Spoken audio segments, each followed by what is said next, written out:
The Ruins of Kamel-Ze by Roland Nordsen. With the acclamations of the Fellows of the Imperial Society still ringing in my ears, I decided to return to Morrowind immediately.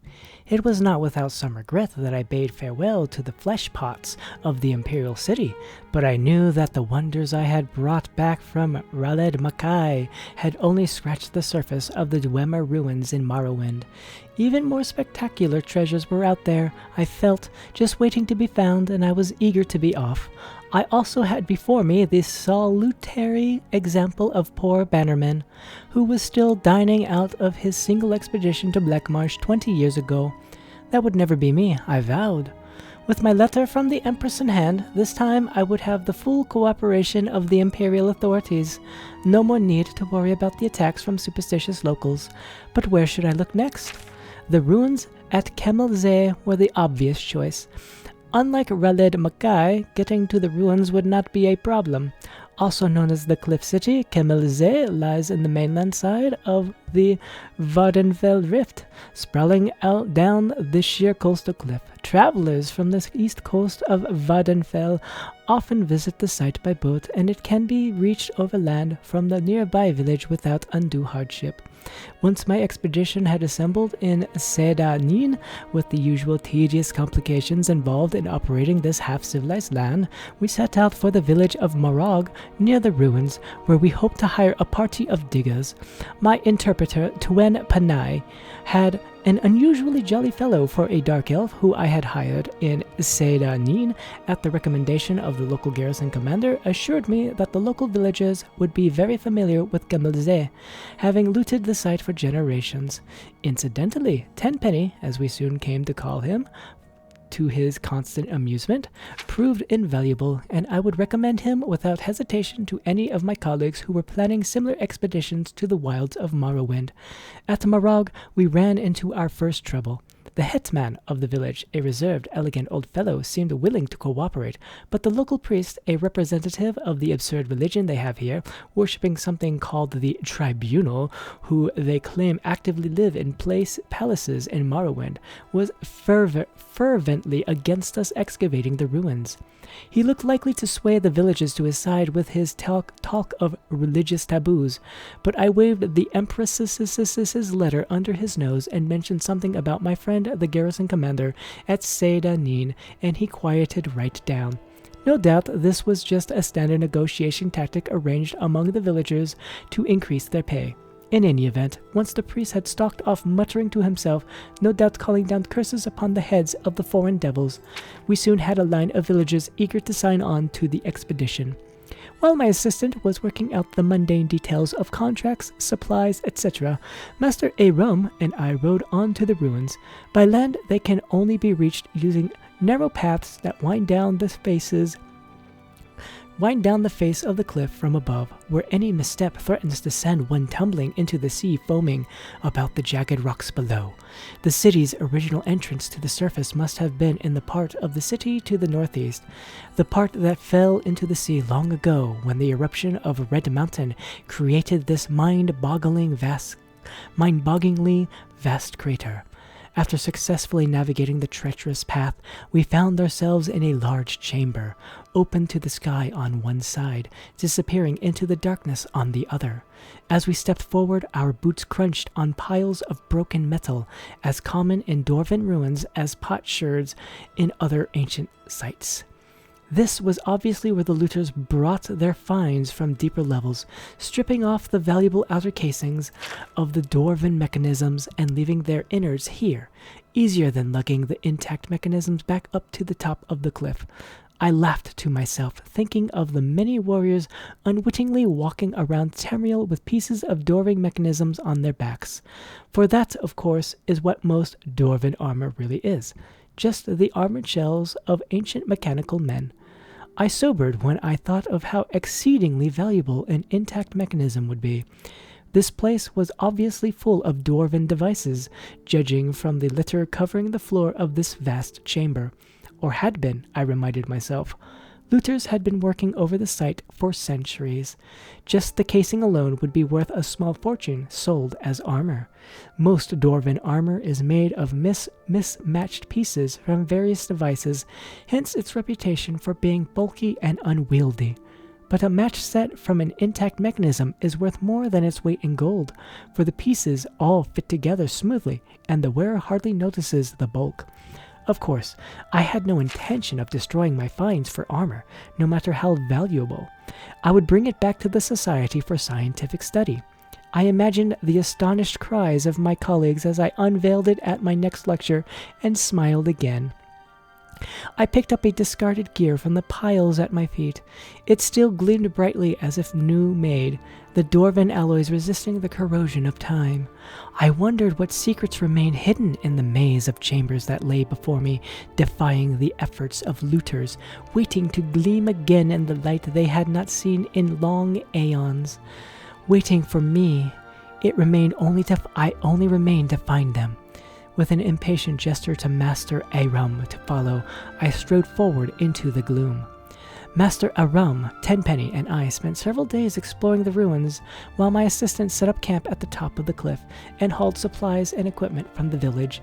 I was looking for a promising area to begin excavation, a blocked passage or corridor untouched by looters that might lead to completely untouched areas of the ruins. We found 2 such areas early on, but soon discovered that the many winding passages bypassed the blockage and gave access to the rooms behind. Nevertheless, even these outer areas, for the most part stripped clean of artifacts by generations of looters, were full of interest to the professional archaeologist.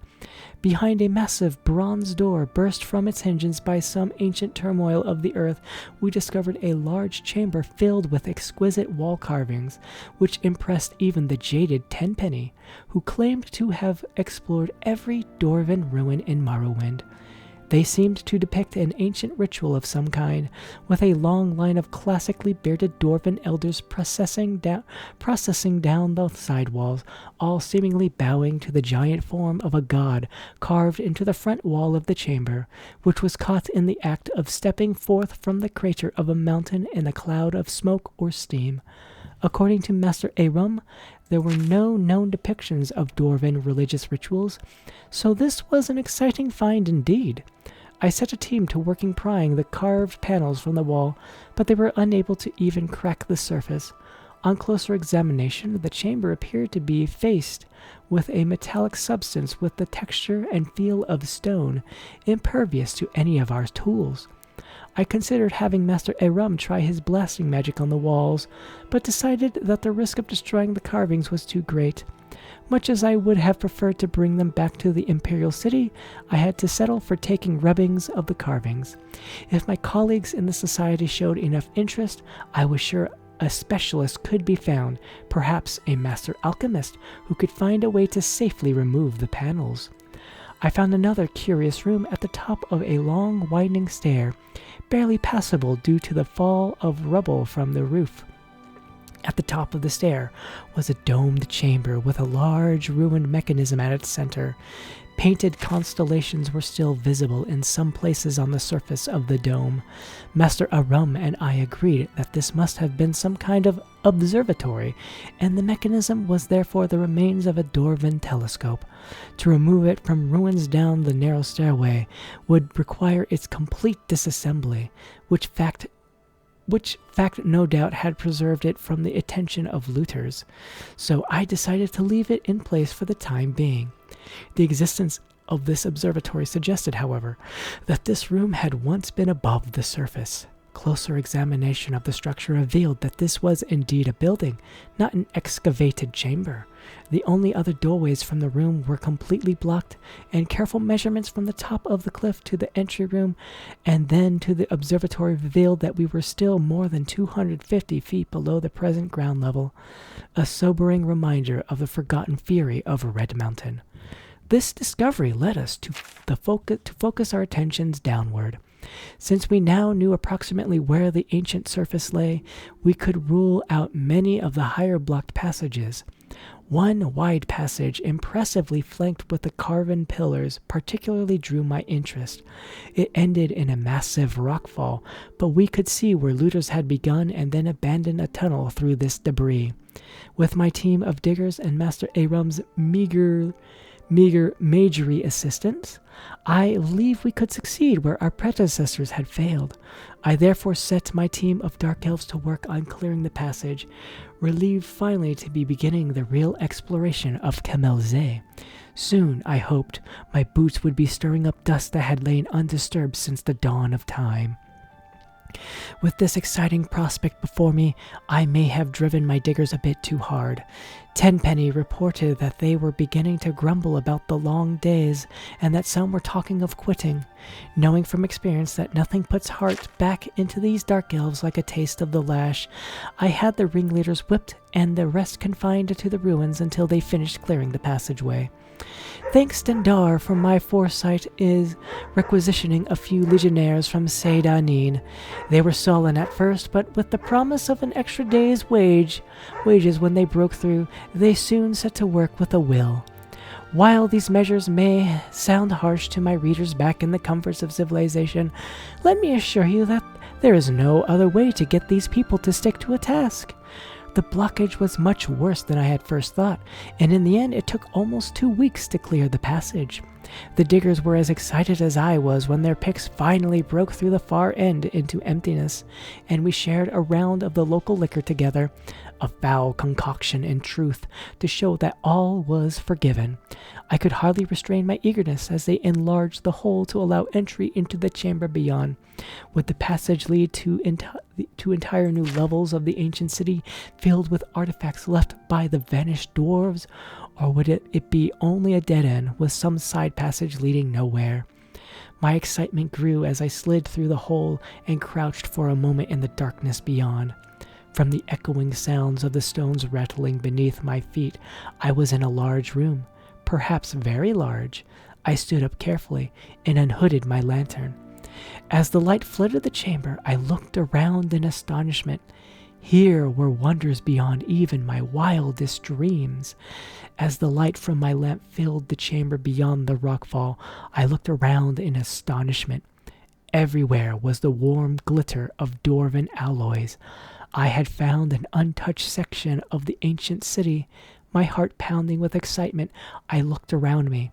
The room was vast, the roof soaring up into darkness beyond the reach of my lamp, the far end lost in shadows with only a tantalizing glimmer hinting at treasures not yet revealed. Along each wall stood rows of mechanical men intact except for one oddity. Their heads had been ritually removed and placed on the floor at their feet. This could mean only one thing. I had discovered the tomb of a great dwarven noble, maybe even a king. Burials of this type had been discovered before, most famously by Ransom's expedition to Hammerfell, but no completely intact tomb had ever been found. Until now. But if this was truly a royal burial, where was the tomb?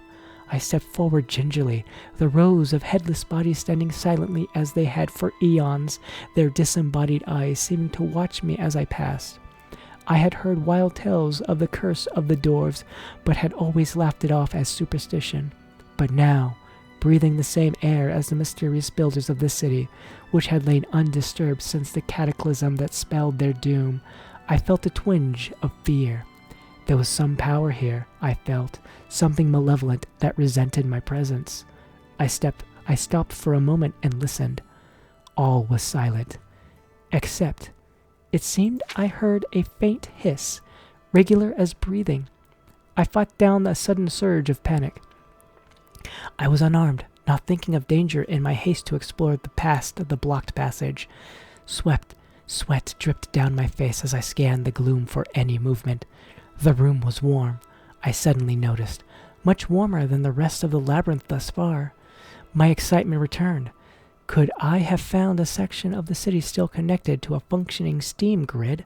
Pipes ran along the walls, as in all sections of the city. I walked over and placed my hand on one. It was hot, almost too hot to touch. Now I saw that in places where the ancient piping had corroded, small jets of steam were escaping. The sound I had heard. I laughed at my own credulity. I now advanced quickly to the far end of the room, giving a cheerful salute to the ranks of mechanical soldiers who had appeared so menacingly only moments before.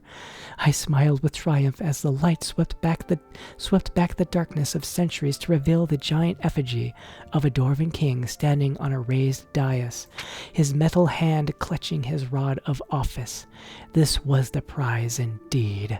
I circled the dais slowly, admiring the craftsmanship of the ancient dwarves. The Golden King stood 20 feet tall under a freestanding domed cupola, his long, upswept beard jutting forward proudly as his glittering metal eyes seemed to follow me. But my superstitious mood had passed, and I gazed benevolently on the old Dwarven king. My king, as I had already begun to think of him. I stepped onto the dais to get a better look at the sculpted armor. Suddenly, the eyes of the figure opened, and it raised a mailed fist to strike.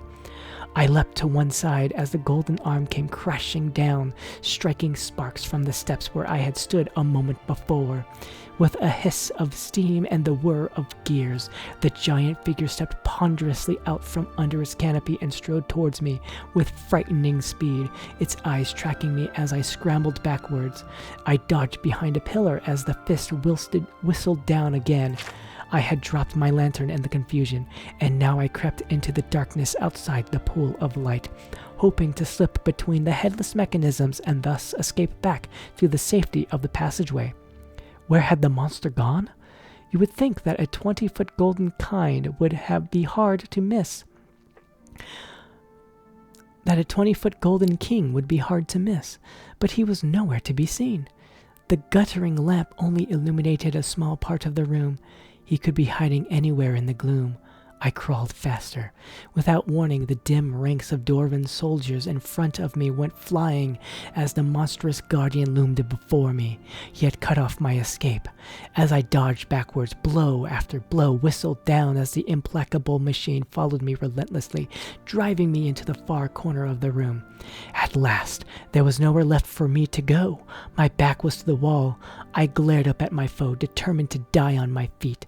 The huge fists lifted for one final blow. The room blazed with sudden light. Bolts of purple energy crackled across the metal carapace of the Dwarven monster, and it halted, half turning to meet this new threat. Master Arum had come. I was about to raise a cheer when the giant figure turned back to me, unharmed by the lightning bolt hurled by Master Arum, determined to destroy this first intruder. I shouted out, "Steam! Steam!" as the giant raised his fist to crush me to the floor.